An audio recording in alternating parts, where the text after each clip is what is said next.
Hello, this is I'm at it with Samuel, okay? And in today's lesson, I am going to be showing you how to solve an exact differential equation using the integrating factor. When you see a differential equation like this, the first thing you think of is it is an exact differential equation because it seems like one. So you carry out the test for exactness. And the condition for the exactness of a differential equation is if the partial derivative of n with respect to y is equal to the partial derivative of n with respect to x. So a differential equation that is exact will be of the form m dy plus m dx plus n dy is equal to 0. And that is how I am going to set m and n respectively. So in this case, m is equal to e raised to power x plus y e raised to power y, and n is equal to xe to the y minus 1. So let us take the partial derivative of m with respect to y. And that is going to be e to the s plus y, right? E to the s plus y is e to the s plus y. And the next one here, y e raised to power y, is a product function.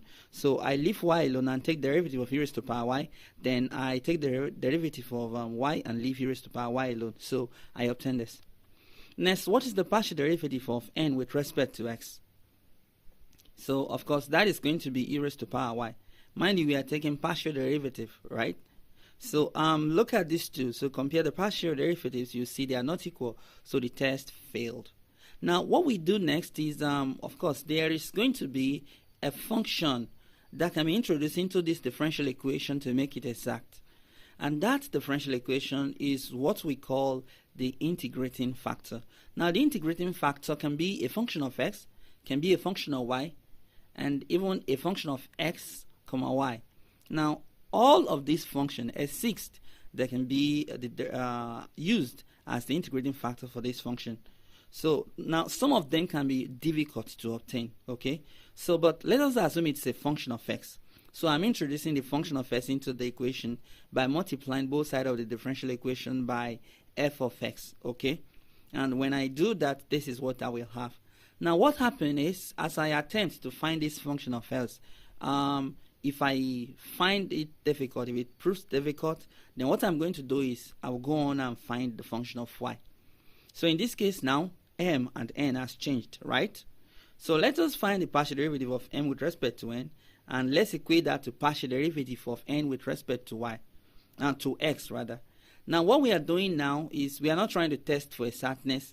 Instead, we are using that knowledge to our advantage, okay?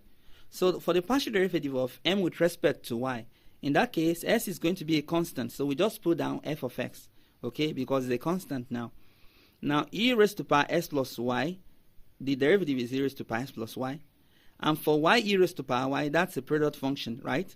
So we leave y alone and take the derivative of e raised to power y. Then we take the derivative of e raised to power y and leave y alone. We add it up, and that is all we obtain. So, and all of this is going to be equal to the partial derivative of n with respect to x. So in this case, f is a product function that we have in there. So we take the derivative of f of x. We leave x e raised to power minus 1 alone. Next, we leave the f of x alone. And we take the derivative of x e raised to power y minus 1. And that's going to be e raised to power y. So that is how I obtain this. If you feel like the video is going too fast, please feel free to pause the video, okay, and go through the process properly. So what I'm doing now is I am trying to arrange things, sort things around. So when I bring the f of s, all the component with f of s on the other side, so that I can get rid of e raised to power y there, right? And what we have left is f of x and multiply by e raised to power s plus y and plus y e raised to power y, right? And it's equal to f prime of x and multiply by x e raised to power y minus 1, okay? So if we clean things up, we obtain f prime of s divided by f of x is equal to, that will be e raised to power s plus y e raised to power y divided by x e raised to power y minus 1.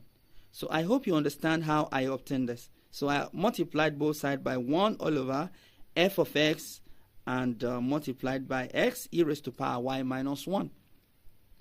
Okay, now you will see that at this point, this can be rather difficult to continue. So that's why I'm dumping that, okay? I'm going to leave that because I'm going to find it difficult trying to integrate the function I have down there. So let me go on and try something else, okay? Let us assume the integrating factor is a function of y.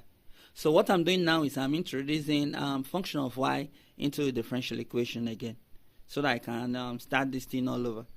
So this can happen, okay? So because these integrating factors, one or some of them can be much more difficult to find than the other.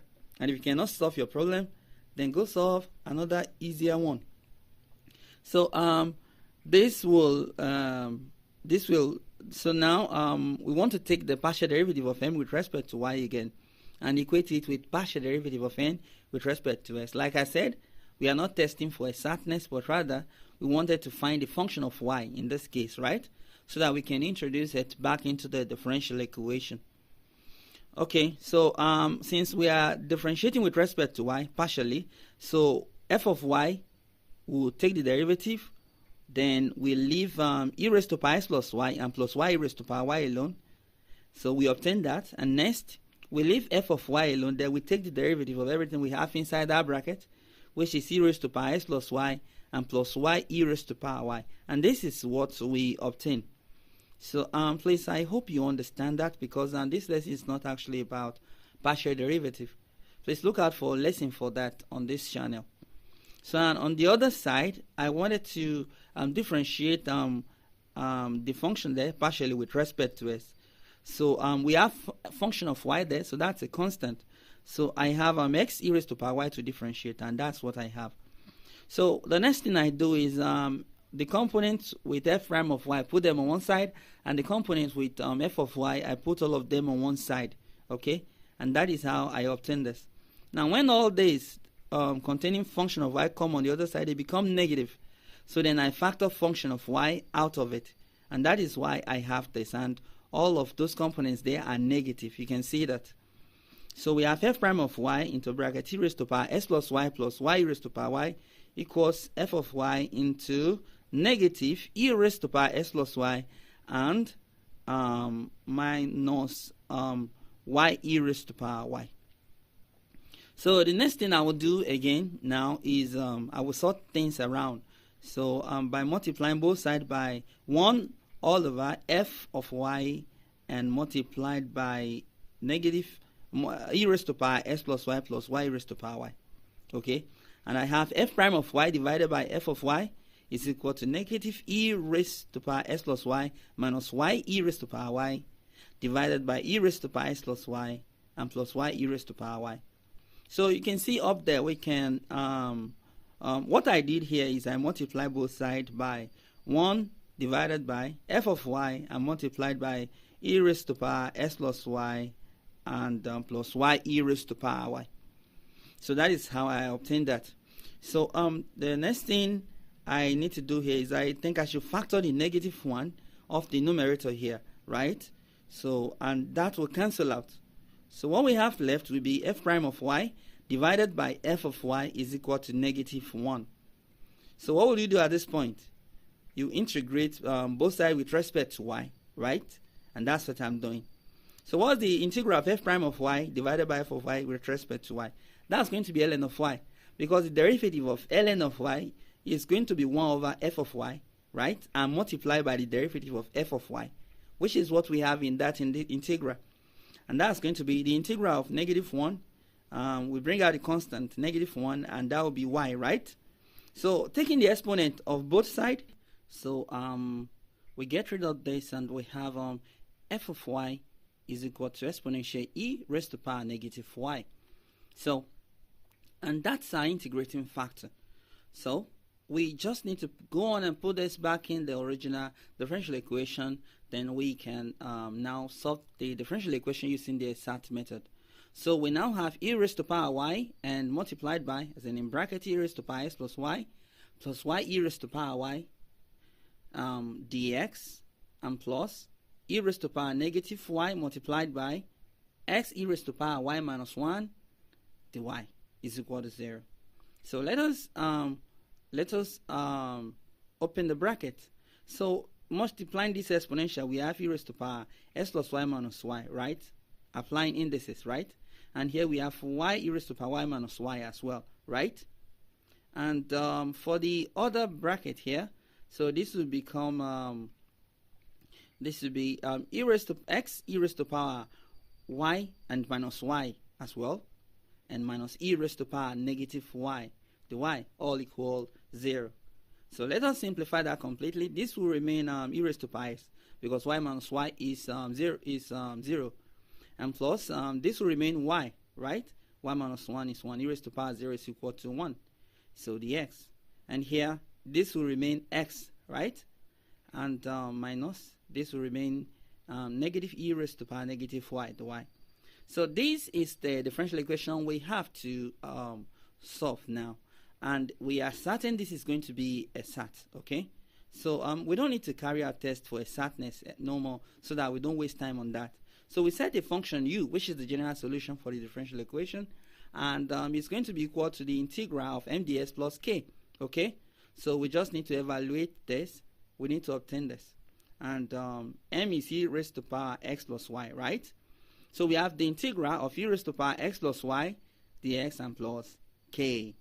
So this would mean integral of e raised to power x dx and plus the integral of y dx and plus k, right? The integral of e to the x is e to the x, and the integral of y is a constant in that case, is going to be xy, right, with respect to x. So now we're going to make use of n now. But first, let us find the partial derivative of u, the derivative of u, with respect to y. So the new u we just obtained, let us find its derivative with respect to y. So e to the x is a constant, right? But sy has the function y in it, so the derivative is going to be x. X is the constant here, there. And the derivative of k is going to be the k dy. Let us compare that to n. What is n? N is x minus e raised to power negative y, right? Okay, now let's compare. By comparison, you see that it's obvious that the k dy is equal to negative e raised to power negative y. So what would you do at this point? You see, you simply separate the variable, right? So you have the k equals negative e raised to power negative y dy. Integrate both sides, and you have k is going to be negative e raised to power negative y divided by minus 1. Do not forget that, right? And that cancel out, so you have e raised to power negative y. That is k. So we'll simply go on and put that in the general solution, u, right? So we have e to the y, e to the x plus xy and plus e to the negative y is equal to c, and that is the general solution. But this is an initial value problem, as you can see. So we have y of 0 is equal to 1. So when you see an initial value like this, it simply means y is equal to 1 when x is equal to 0, okay? So, and this is what we want to put back into the general solution. So we have e raised to power 0 and plus 1 multiplied by 0 and plus e raised to power negative 1 is equal to c, okay? So that we can obtain c. And what is e raised to power 0 is 1, right? 0 times 1 is 0, and e raised to power negative 1 is 1 all over e, right? 1 all over exponential e is equal to c. So c is 1 plus 1 all over e, right? So we simply go on and put that in the general solution, and we have e to the x plus sy and plus e to the negative y equals 1 plus 1 all over e. And that is the particular solution for that problem. So this is how to solve a differential equation using the integrating factor. Please, I'm sorry I went too fast in this video. I just don't want the video to be too lengthy. Remember to hit a thumbs up. Well, until next time, keep marking it and keep winning.